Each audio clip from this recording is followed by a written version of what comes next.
Welcome to Sidekicks with Heather Goodenkoff and Lolo, where we interview your favorite authors and their pets. And today I'm so excited. One of my favorites, New York Times bestselling author and award-winning poet, Marisa de los Santos, is here with us.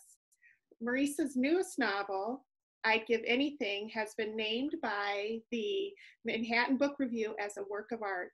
And I could not agree more. I absolutely loved it. Marisa, thank you so much for being here today. And who are your sidekicks? Thank you for having me.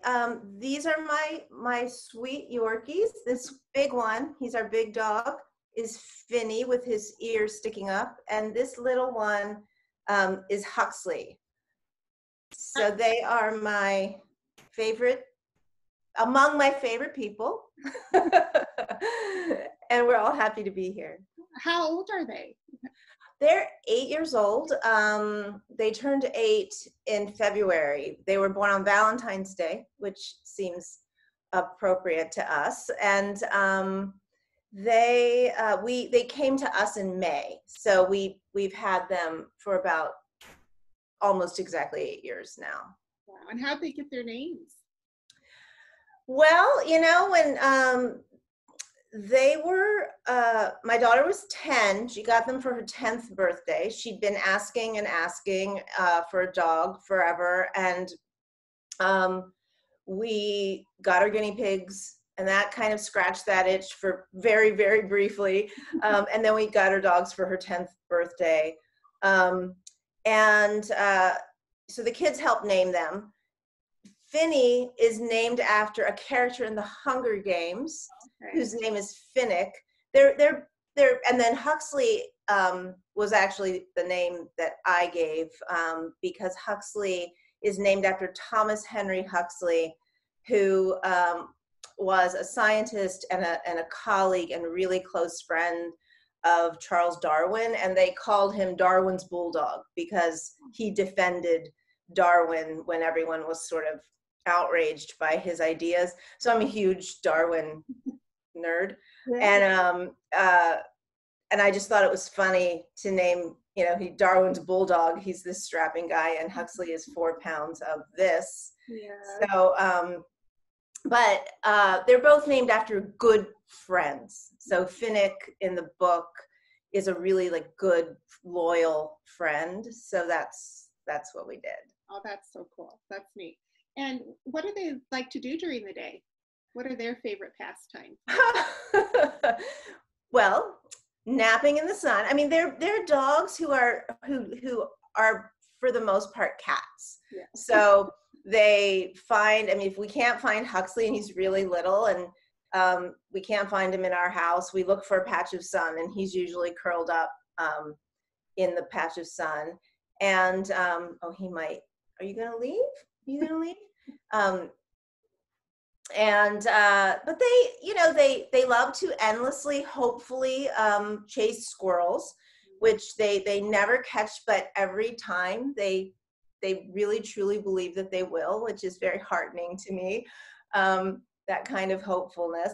And they what they do, they sit on our laps a lot. I mean, they really are. I think terriers are bred to hunt, but they are actually traditional lap dogs. They want to be on our laps, and especially the little one will sit on my lap while I write, and I forget that he's there. And so I will start to stand up and then realize, oh God, I have a dog on my lap. So they just kind of like to hang out with us, and they don't do a lot of dog parks and stuff because they're just so small that even small dog parks they're usually 30 pounds or smaller or something like that. And ours are 4 and 9. So that's really pretty small. So they don't do a lot of that, but they hang out with us, make us happy. When they hang out with you, when they're sitting on your lap while you're writing, how do you think they contribute to your writing life? Oh, hugely, I think. I mean, one of the things that, we all know about writing is that it's pretty solitary. And and actually, when I moved from, I used to be a poet. When I moved from poetry to novel writing, one of the great things for me was that I was spending time in the company of characters who felt real, so it felt less isolated. And then when we got them, that kind of widened my circle of not being alone. You know, that they were in the circle with me. And Finney will usually be in his little bed at my feet, Huxley, and they'll stay for hours. You know, they'll just stay. And that kind of just steadfast, you know, friendship.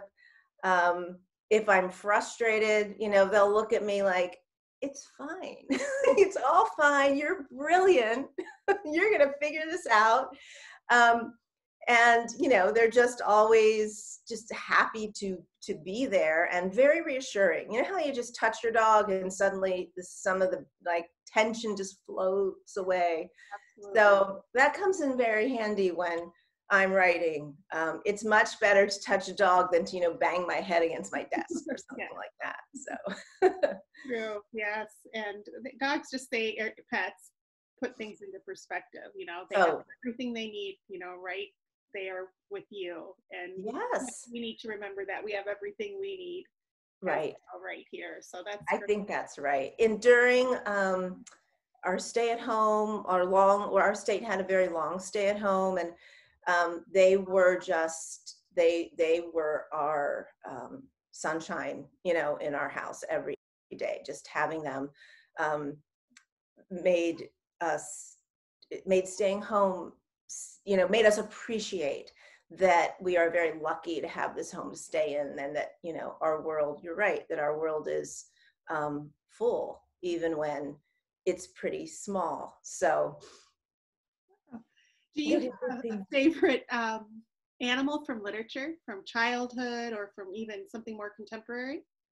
Well, I mean, when I was a kid, I was the girl who was the most obsessed with horses without ever riding a horse.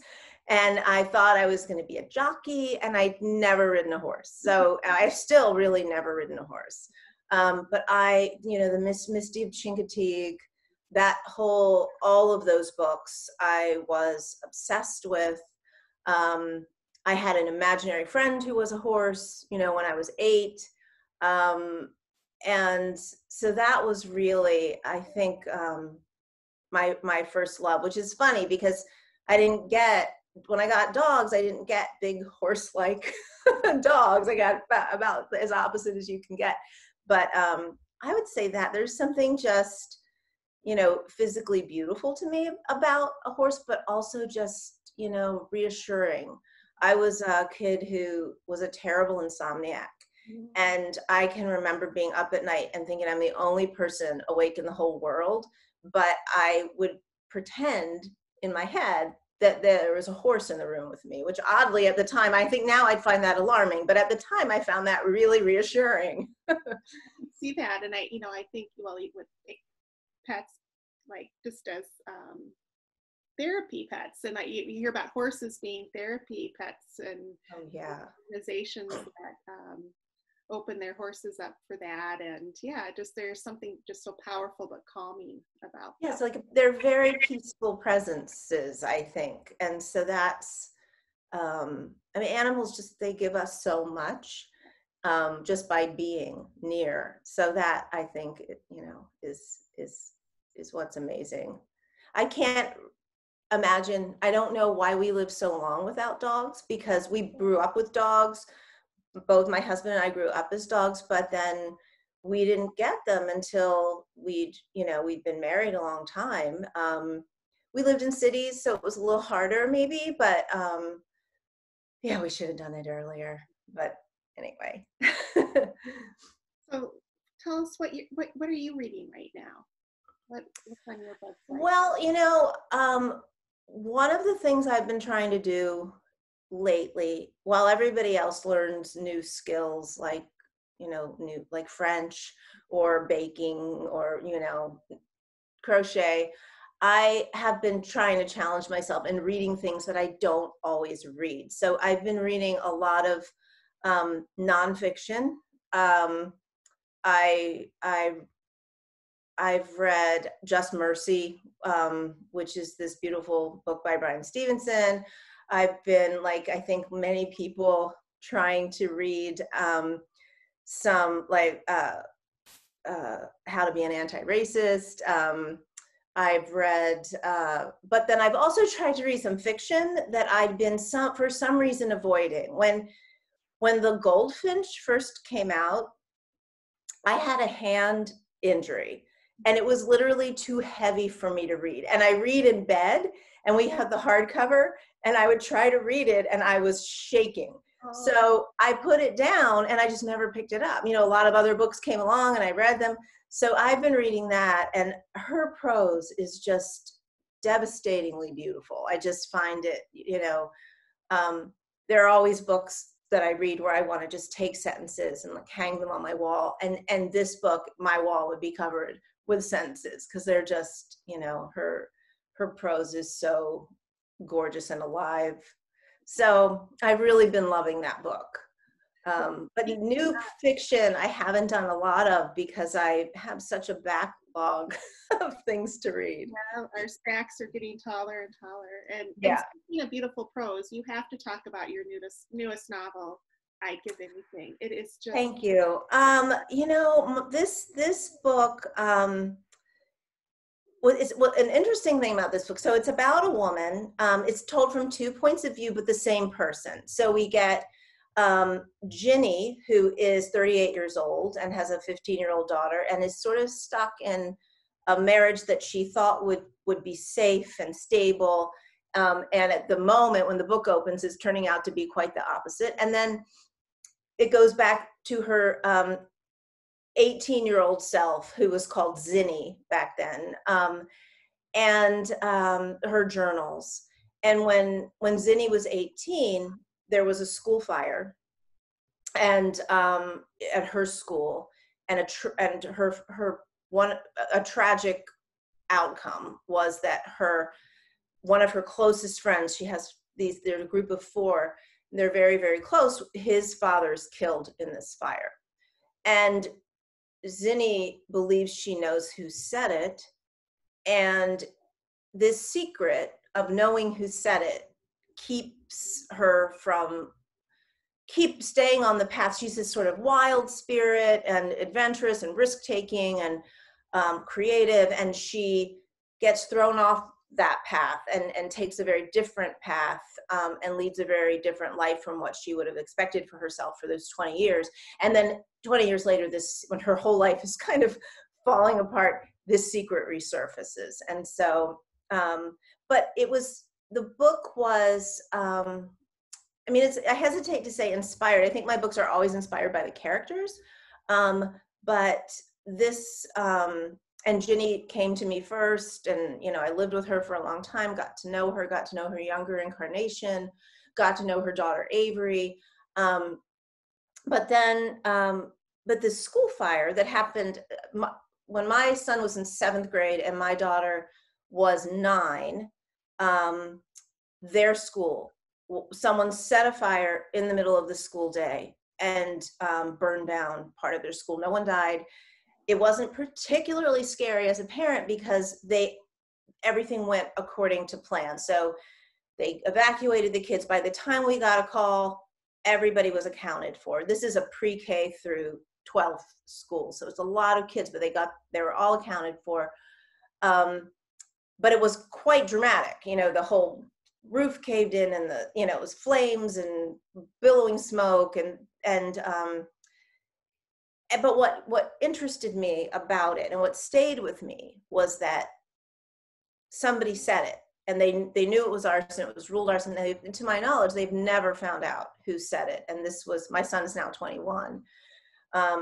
And that idea of a secret, of carrying a secret like that, and what the kind of corrosive nature of secrets and the way they can kind of spring walls up between us and the people we love, because we can't share everything with them, and this important thing, is what got me really thinking about this book. So, well, it is a beautiful novel, again, by you. So thank you so much for that. And in closing, how would Finney and Huxley describe you, do you think? If they could describe you in a phrase or 3 words, what might they say? What would they say? I mean, I think that they, you know, they are always happy to see me. Like no one in my life, and you know, I love the people in my life, but no one is ever as happy to see me as these 2 dogs. And I feel the same way about them. I mean, I see my kids will tell you when I'm on vacation and they didn't come with us, I need pictures of them all day. Like I need to, and I think that they sense that I cherish them, you know, like I'm the person who cherishes them. I mean, I'm also noisy. I bang pans, I yell at the basketball game and they don't like that. You know, there are things that, but I think that they would say, oh, she's the person who just every second of our lives adores us. And I hope that's what they'd say.